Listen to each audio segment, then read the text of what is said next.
Twitter dan Instagram Partai Nasdem menayangkan Johnny G. Plate mengatakan Nasdem akan melanjutkan program Jokowi bila Nasdem memenangi pemilu 2024. Itu artinya Anies sebagai capresnya dipastikan akan melanjutkan program-program yang sudah dilakukan oleh Jokowi.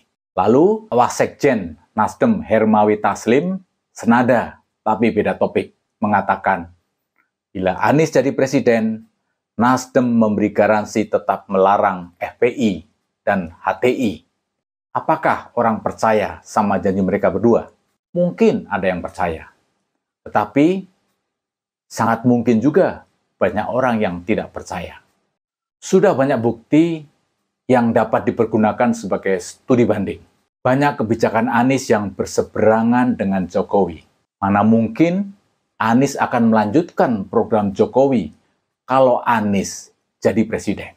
Di samping itu, menurut teori pemasaran yang baik, pemasaran yang menarik perhatian dan yang berhasil adalah pemasaran yang membuat brand yang berbeda atau berlawanan dengan brand yang sudah populer saat ini. Untuk memenangkan Pilpres, Nasdem atau oposisi harus terus-menerus membangun opini Anies adalah berbeda dengan Jokowi. Artinya, cara terbaik untuk mendapatkan simpati dari masyarakat adalah membranding bahwa Anies adalah antitesis Jokowi.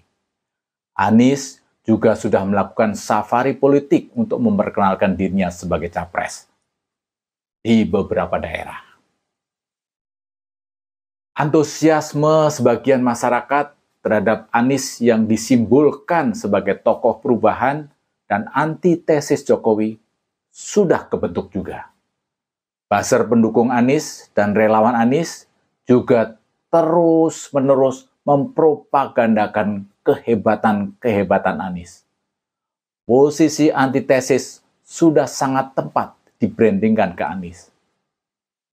Karena sampai saat ini, bakal calon presiden yang terjaring survei sebagian besar berada di barisan Jokowi. Prabowo yang 2 kali menjadi rival Jokowi sudah menjadi menteri Jokowi dan menyanjung Jokowi sebagai seorang presiden yang bekerja keras dan seorang pemimpin yang hebat.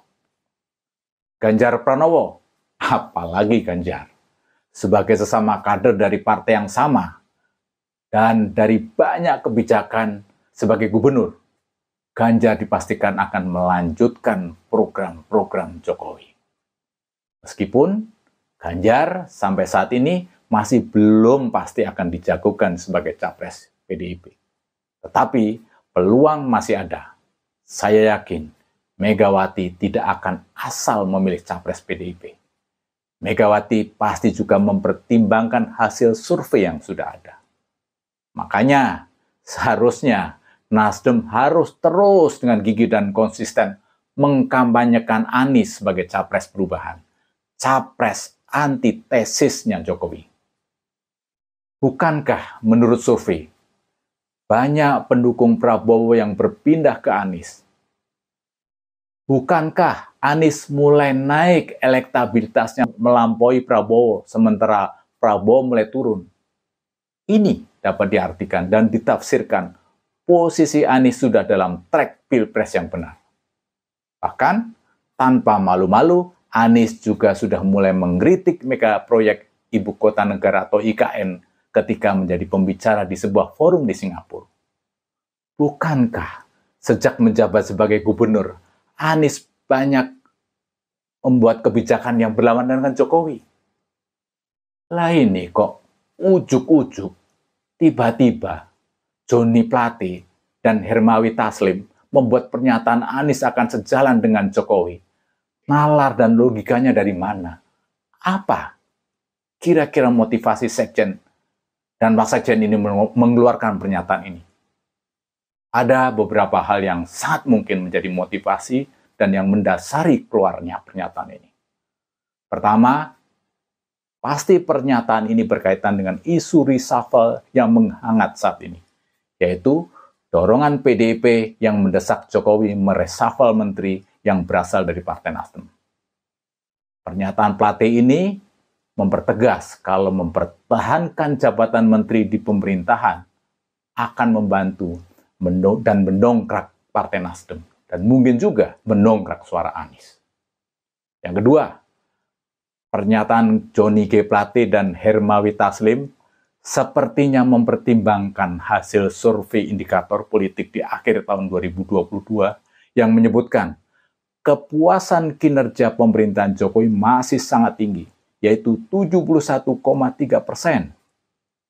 Partai Nasdem menyadari efek ekor jas dari Jokowi tidak bisa diabaikan. Nasdem merasakan sejak mendeklarasikan Anies sebagai capresnya. Nasdem bukannya mendapatkan keuntungan elektabilitas, tetapi malah cenderung turun dan anjlok. Bahkan, beberapa survei melansir posisi Nasdem berada di bawah ambang batas parlemen threshold. Bukti, efek ekor jas Jokowi masih kuat. Ini memang posisi yang sulit bagi Nasdem. Mau kekeh dan konsisten mendukung Anies, tetapi perolehan suara Nasdem merosot. Tapi saya kira bagi Surya Paloh, kemerosotan elektabilitas Nasdem di Pileg 2024 mungkin bukan menjadi persoalan penting. Surya Paloh sadar betul memilih Anies adalah sebuah risiko pilihan politik. Partai harus berani mengambil risiko bila ingin menjadi partai besar. Artinya, kegagalan Nasdem bila kelak ternyata gagal, harapan Surya Paloh, masyarakat melihat sebagai partai yang apa adanya, terbuka dan jelas sikapnya, tidak mencela-mencela, bukan partai yang mengatakan esok dele sore tempe. Apa yang dilakukan Johnny Plate dan Hermawi ini justru akan membingungkan banyak orang. Sebenarnya apa sih maunya Nasdem? Partai Nasdem sendiri menggaungkan dengan mengusung Anies akan menghembuskan angin perubahan. Bahkan koalisi yang akan dibentuk bersama dengan Demokrat dan PKS adalah koalisi perubahan. Mengapa mendadak Sekjen Partai Nasdem ini membuat pernyataan bahwa Nasdem dijamin akan melanjutkan program-programnya Jokowi? Apakah ini strategi baru karena melihat hasil survei indikator politik yang memaparkan kepuasan kinerja Jokowi naik sedangkan elektabilitas Anies turun? Apakah ini menunjukkan Nasdem nggak percaya diri bahwa Anies sebagai antitesisnya Jokowi sebagai modal jualan politik di Pilpres 2024? Tetapi yang jelas, kampanye yang berubah-ubah dan tidak konsisten akan membingungkan pendukungnya. Bila bingung, bisa jadi masyarakat pendukung akan bersikap mending nggak dipilih sekalian. Nasdem nggak beruntung, Anies pun buntung.